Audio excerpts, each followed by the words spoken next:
Welcome to Rational Education, the first in a series of episodes that we're going to do talking about education here in America, the state of education here in America, where it's good and where it's bad. I have a very special guest with me, Cameron Hoxie.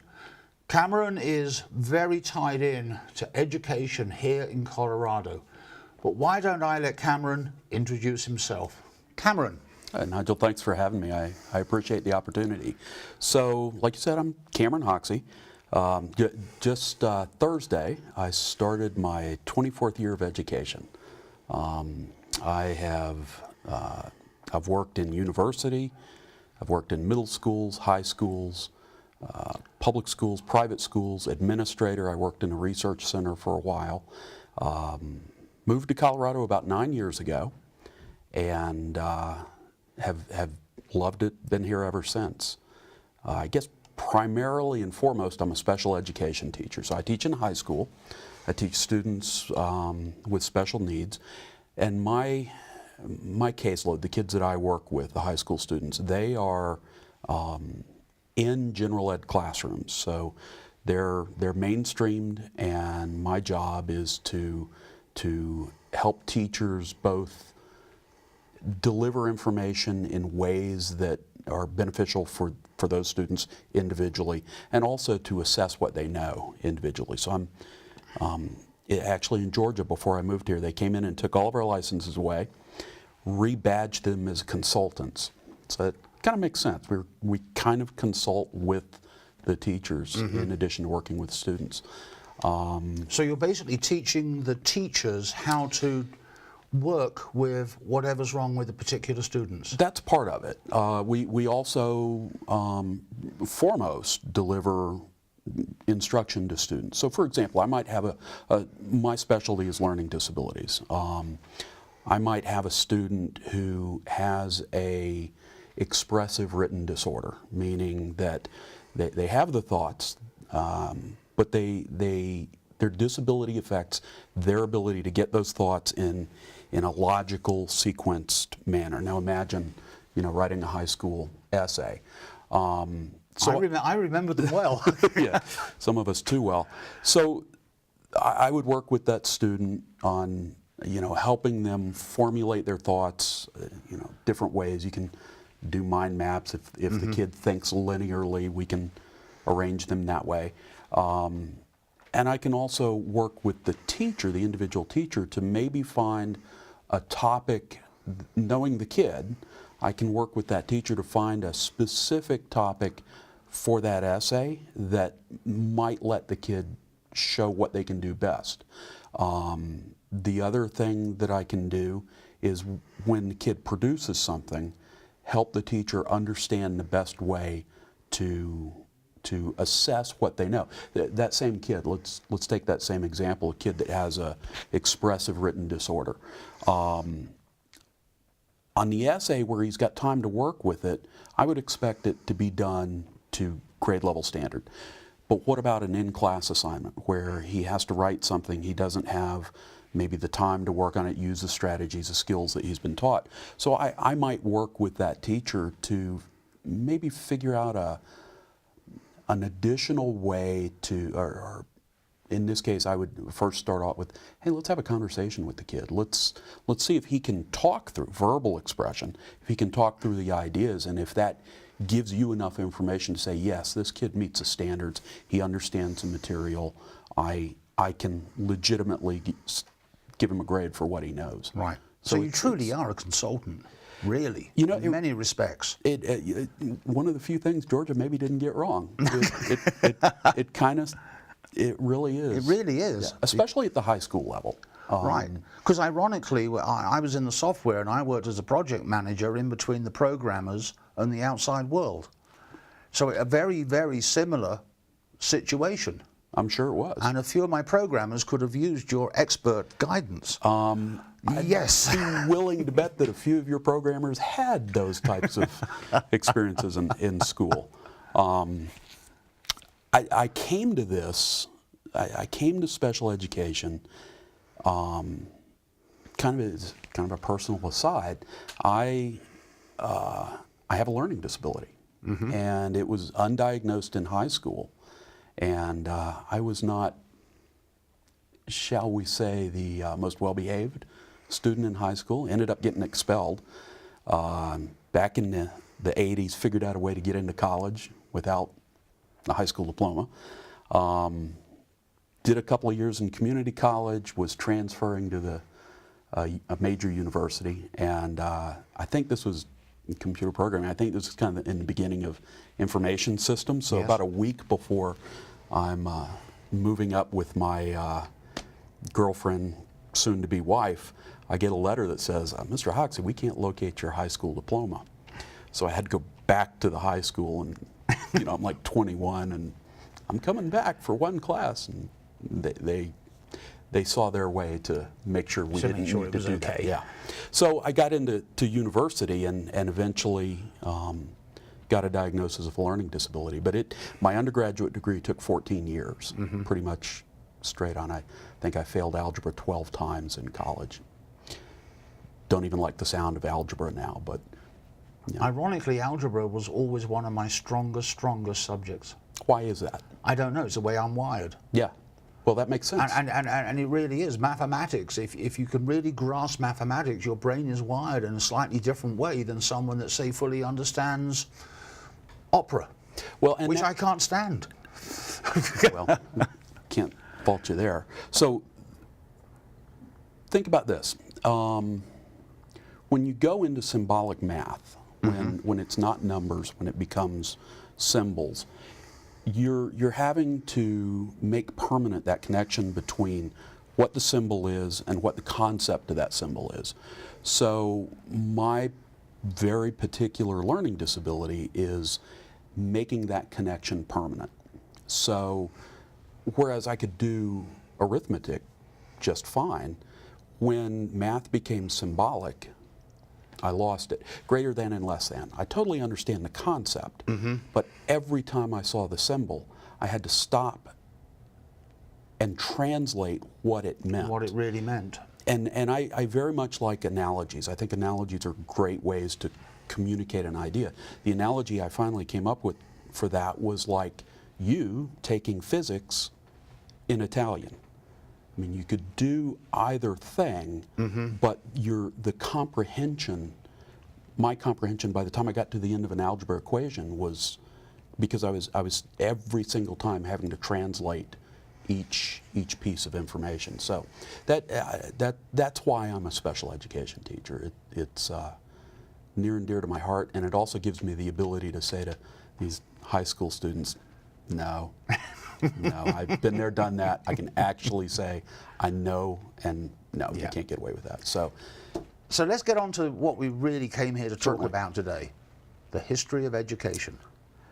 And I know I've been doing some research. I know you have done some research. I know your knowledge of this area is vast to start with. I know very little about the history of education globally or within America. So let's start off there. So Sure.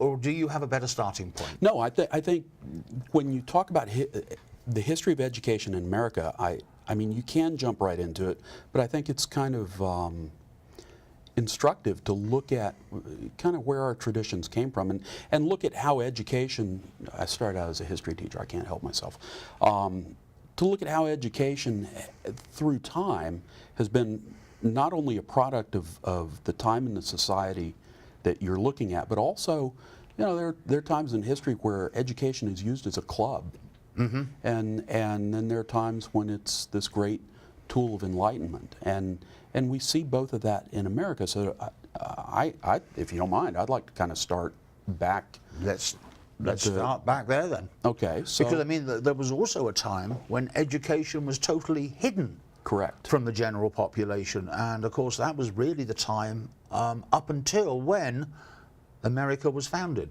Right. or discovered, or however you wish to phrase it. So, well, you know, if you look back, and for better or for worse, America is, you know, our antecedents are culturally Europe.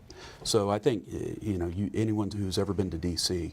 can look at the architecture, look at, read the Founding Fathers. They saw themselves as kind of the inheritors of the better parts of the Greek and Roman tradition. And they thought that with education also. So you had, in the ancient world, you had Greece and Rome. And for the first time, society got to a point where you had the opportunity for learning just for learning's sake. Prior to that, yeah, if you're an agrarian society, you need to know your maths to be able to,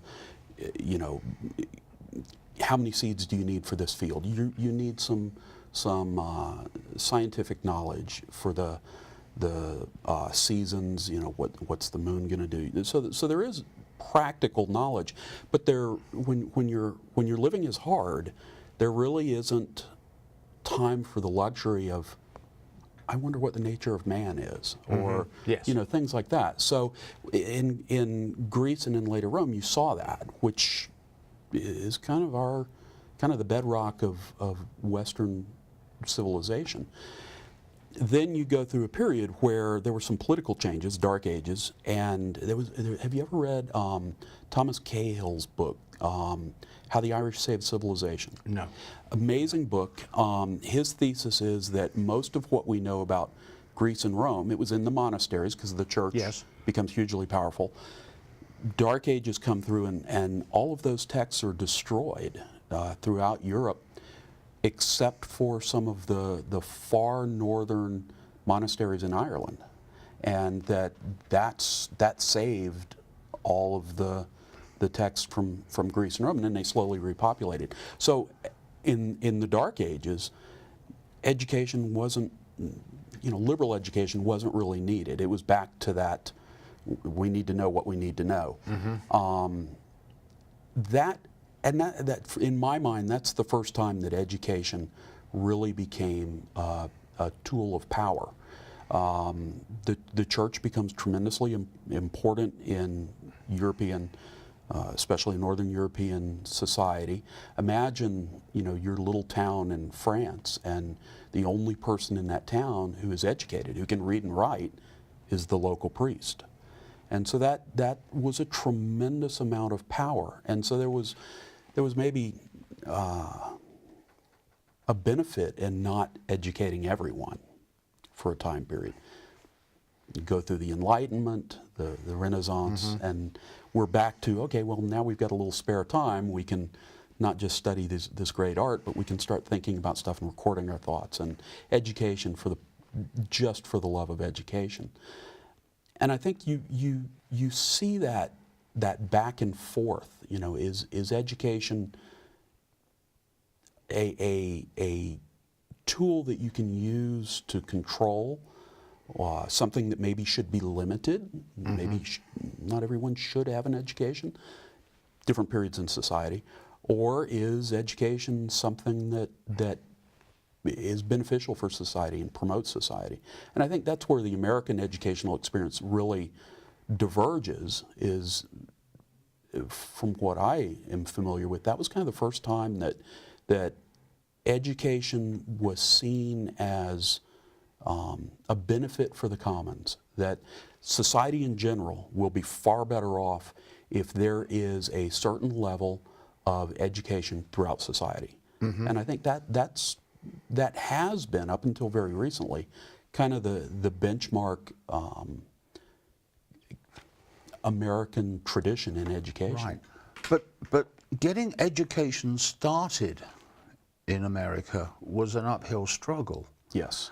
I think the first local tax-paid school was about the 1670s. Right. In Massachusetts.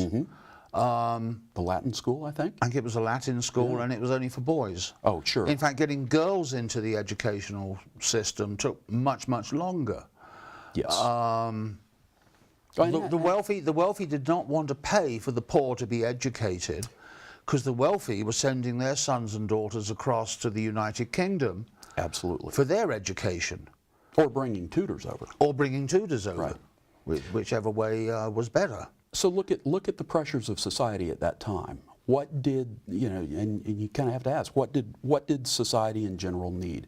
They needed, and this sounds horrible in today's language, but the reality is you needed a cadre of a few very well-educated people, and then you needed a lot of people, because it was basically an agrarian society. You needed a lot of people who could do the work of society, and the work of society at that time didn't really call for the type of education that we think of today. Mm-hmm. And it shouldn't be surprising, it should be sad, but not surprising that education was, just like the vote, limited to, white males, right, free, et cetera, et cetera. Yes. Yeah, it took a long time for education to really get mainstream. It did, and in my mind, that it happened when the societal pressures needed it to be. So think of our schools today. Most schools operate on a bell system. We have these, well, they're commonplace. We don't even question them now. These breaks at different times for extended periods of time. There are reasons for that. When the progressive movement came in the 1900s, late 1800s, early 1900s, and the notion that publicly funded free public education was a good thing for everybody, for the country, that we were in the Industrial Revolution. We were needing a workforce that could move from one job to another on an assembly line by bell.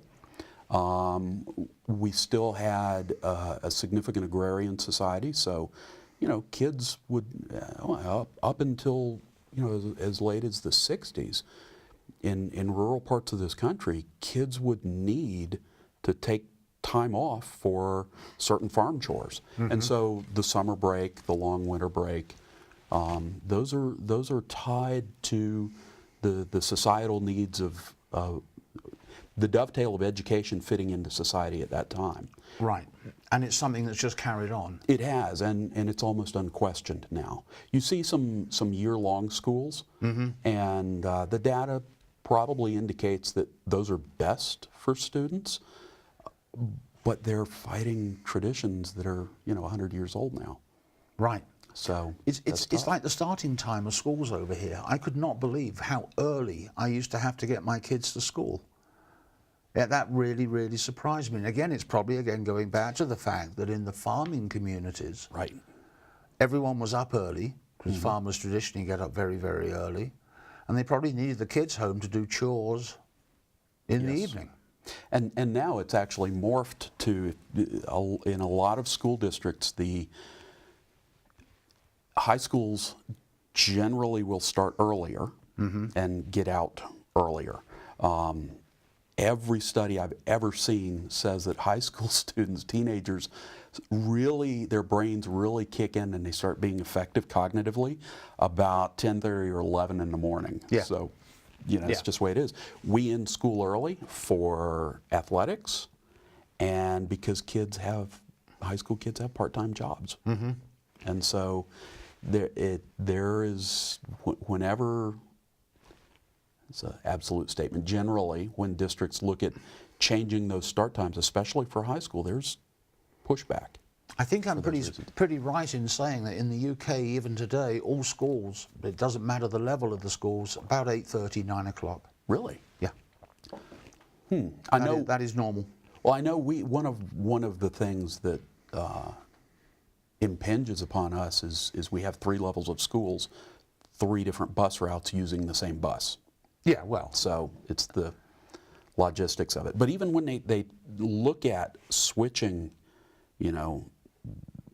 having younger kids start earlier and high mm-hmm. school kids start later, because the data kind of shows that, it generally doesn't fly. Do you know what you will not see in the United Kingdom? You've just mentioned them. School buses? Yeah. You won't find them anywhere. Unless it's private school. Right. Then you will. But not for public. We're pretty spread out. You're not kidding. Yeah. You're not kidding. I mean, I could have a whole meltdown on school buses. It's amazing how many, and that's an interesting subject. We're paying for them, and the number of kids that are either dropped off by their parents or drive their own car to school is. You design a new high school, a very important consideration is the size of the parking lot. Yes. Even to the point of either parking passes only for certain grade levels, Yes. or sometimes they're auctioned off or even sold. So Yeah. it's kind of interesting, but it's just interesting to see the way things change. You mentioned the early 1600s with the first public school. You don't get compulsory education, and those, by the way, those were even at the time of the American Revolution, most states had limited publicly funded. We would think of them as grammar schools. You really didn't think you needed education beyond that for most of the population. Compulsory education, though, didn't come on until the late 1800s, early 1900s. Right.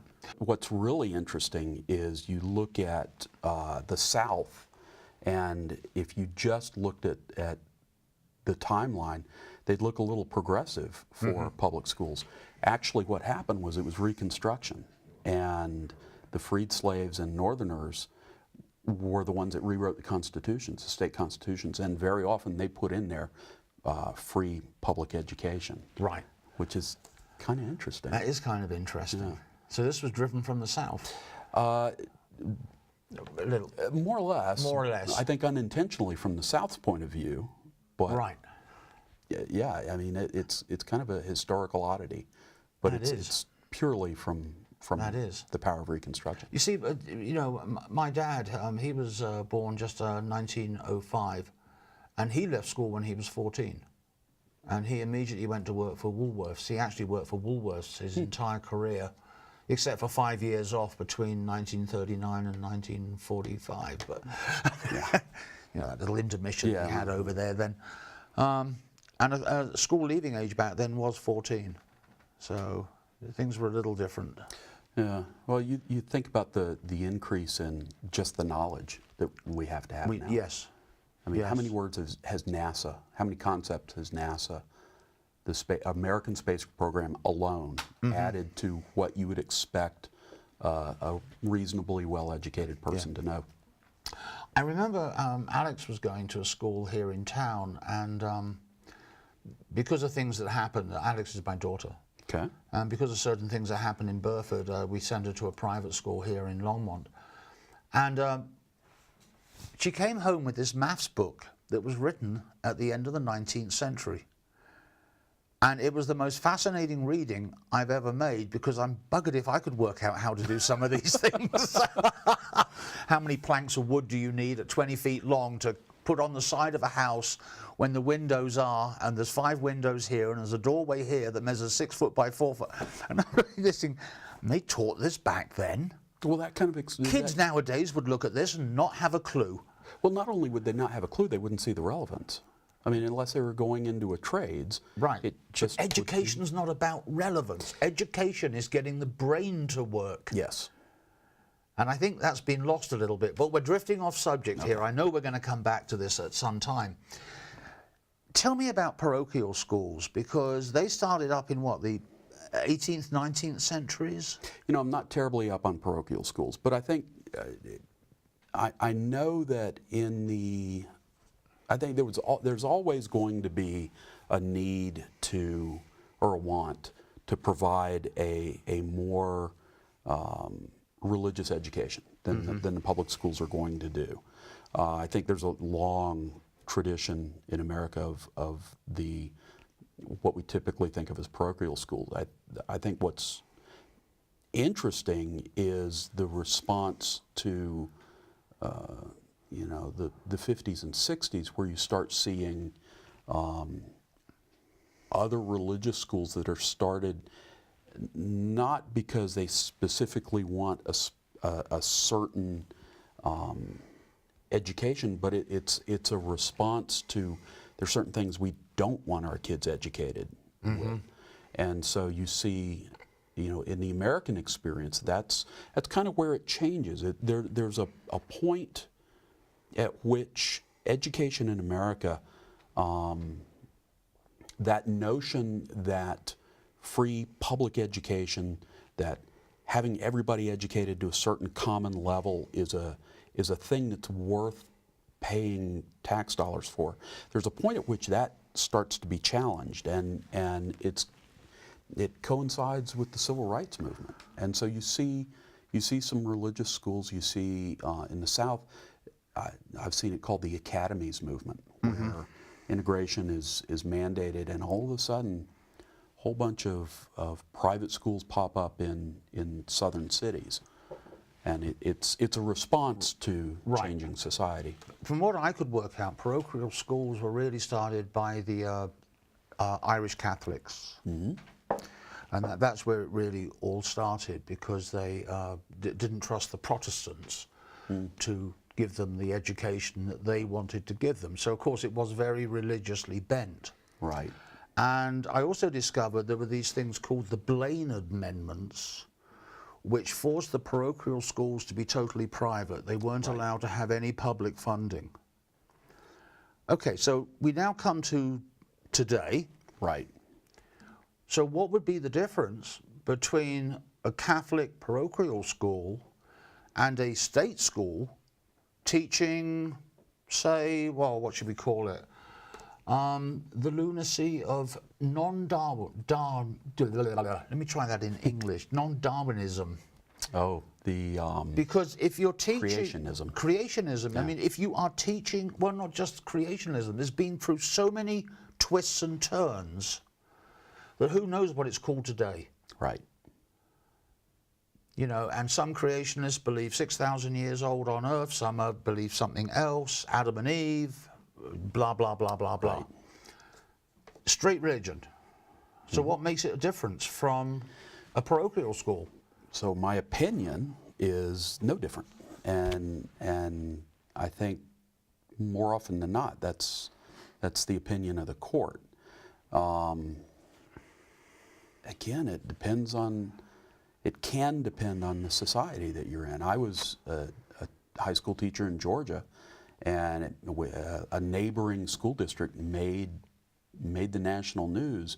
Their school board required a little sticker to be put on the front of the biology textbooks that said something like,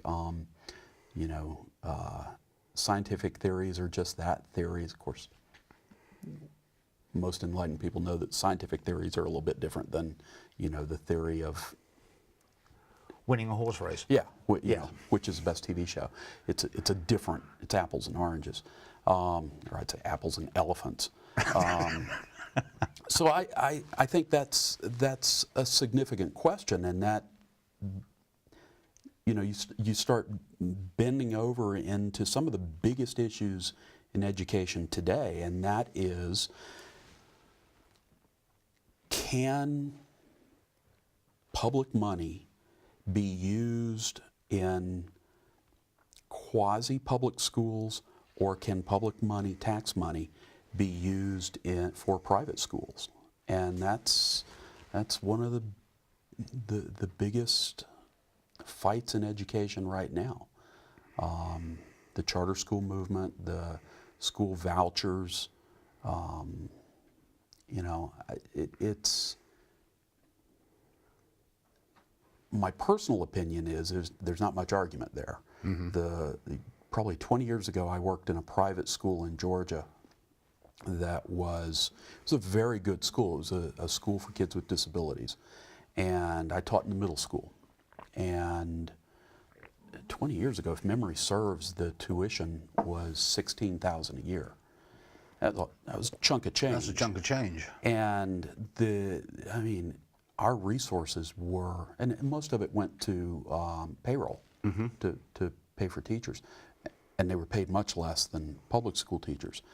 And the resources there were terrible. We were in an old house. We had, my history textbooks predated the fall of the Roman evil Empire. Well, different empire, but close.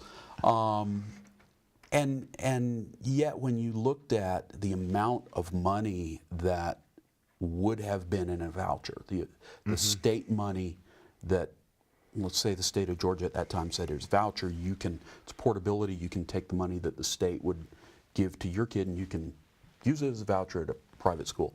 Well, okay, the difference between 16,000 and 13,000, there are three groups of people that would affect or not affect. If 16,000 isn't a problem for you, you probably just put $3,000 into your bank account. Maybe there were some people who, 16 is just a bridge too far. 13, we might be able to scrimp and save and make that. Probably very few in that category. Vast majority of people, it wouldn't have mattered. Right. And yet, that $3,000 to a school system is critical. And so, in my mind, the argument is weak at best. You want to have a private school, that's all well and good. Or, conversely, if you want to have a well-regulated... Well, before we go here, what is the difference between a charter school and a private school? It depends on where you are, and that's part of the problem. This summer I was a delegate to the National Education Association Representative Assembly. It's the big governing body, just shy of 9,000 educators from across the country, and we set the policy for the NEA. One of the things we did this year was update the charter school policy because, and all of the updates were responses to problems, right? So it wasn't just willy-nilly. Part of the problem is, depending upon where you are, let me back up. One thing to know about the American education system is it's very decentralized. So you have the federal input into education. That started, that was fairly late. That was the early 1900s, I believe. School systems are funded at a state level, but most prominently at a local level. And so that's where the control lies, generally with school boards in school districts. So you can have this patchwork of inconsistency for what is a charter school? What are the, state to state, district to district? In Colorado, there are, I believe it's 31 set-asides that laws that the state legislature has exempted charter schools from. So whether your charter school is in Douglas County School System, wherever, it's different. Now that right across the border in Kansas could be completely different. So generally speaking, charter schools are schools that, in theory, meet a need that the local school system can't provide. Generally speaking, they take taxpayer money, and in some states they are wholly operated as a private school. They just get the public's money. In other states, they're part of a school district. They're just affiliated. Loosely, probably? Loosely in some places, more stringently in others. And that was one of our conclusions, was that there needs to be a standard for, someone should be able to answer the question you just asked, and no one can. That's a problem. That in itself is scary. Absolutely. I mean, in the UK, they don't have charter schools in the UK, and that's a totally alien term to them. You have private schools, you have public-run schools, and everyone knows the difference. This one costs an arm and a leg, and this one doesn't. It's that simple. You talk about the private schools like Eton, and you're talking about absolutely top-notch education. Right. And there's probably in the UK about 20 schools that come under that umbrella. I did go to a private school. Was it the best private school? No, it definitely wasn't. However, it was the school that I needed. And it did a great job as far as I'm concerned. Not everyone will agree, especially down here, but that's another story. But no private school in the UK gets public funding. None. And it's never been an argument about this.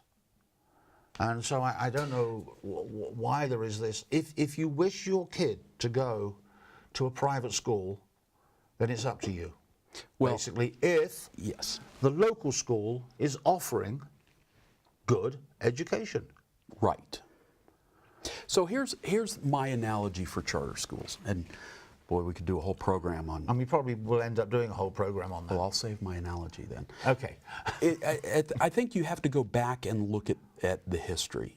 Charter schools were actually started by public school teachers within a public school system. Mm-hmm. And they were specific schools for a specific type of education.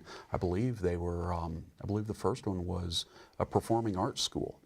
You know, kind of like the Juilliard kind of thing. Yes. And yeah, fair enough. Our high school drama department isn't going to cut it for this group of kids who are tremendously talented. Okay. Well, it's you go back to the history of American education, and you start in the 60s, and you start looking at challenges to the notion that, as you were explaining the UK system, public schools, private schools, never the twain shall meet. Mm-hmm. You start seeing challenges to that because groups of people didn't like what they perceived was going on in the public schools. And that's all well and good, but then who's going to pay for it? And so the urge is to figure out a way to pull the money for the commons, the money from for public schools, into private schools, and that's kind of been the battle for a number of years. Right. And of course, there's really no proof at all that charter schools teach the kids any better than a public school. The best charter school data, strong data, shows that the best charter schools are no better than the best public schools. Right. And, you know, just like anything, you're going to find highs and lows. Mm-hmm. In Greeley, the Coloradan reported about a year ago that there was a charter school in Denver that was using high school students as teachers.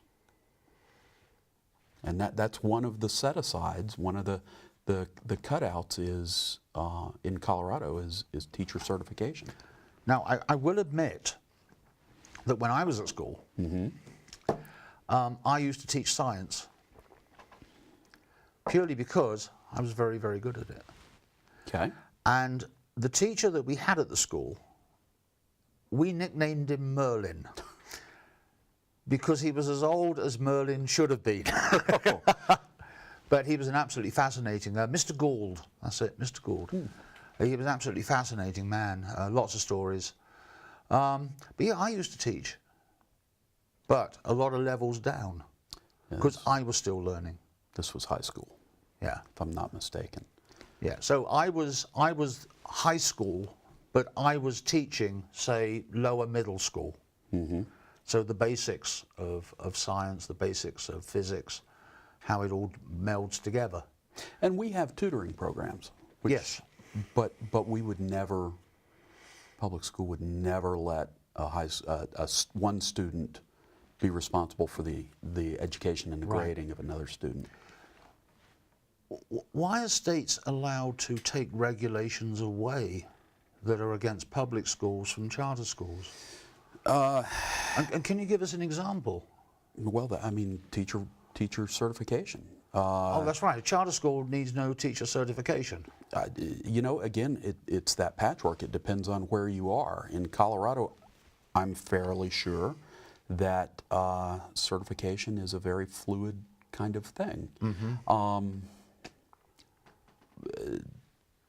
Financial transparency is another issue that's huge. I think so you kind of have to ask yourself the question of how did we get from let's open up the FAME, performing arts school, to where we are now. There was a school, I think it might have been in Denver also, that the school paid a consulting company millions of dollars, and the consulting company was 2 members of their board. How did we get from there to there? Do you remember 20, 30 years ago, there was the prison privatization scheme. So the idea was businesses can make a lot of money running prisons. That's a profit center just waiting to happen. So in order for the government to siphon off money to these private institutions, they had to create the narrative that government didn't know what they're doing, they can't manage anything right, et cetera, et cetera.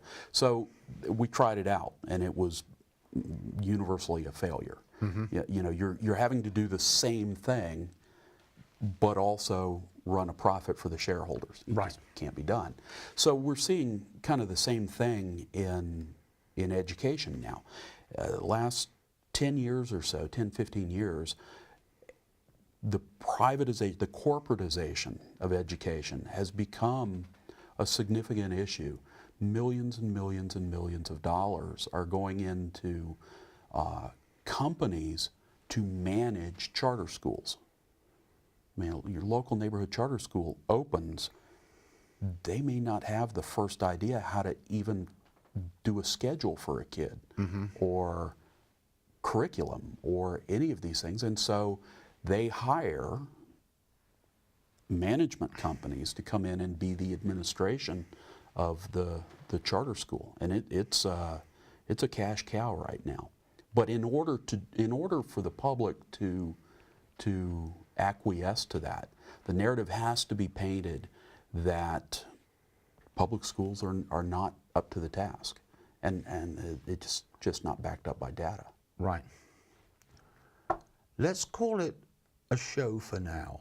Okay. Because I think this is a topic that we probably need to delve into in a far deeper and a far deeper way. Yes. This was a good show. I really enjoyed talking about this because we didn't just cover the history, we sort of also have now got to one of the stumbling blocks of what is happening in America today, across the whole country. Right.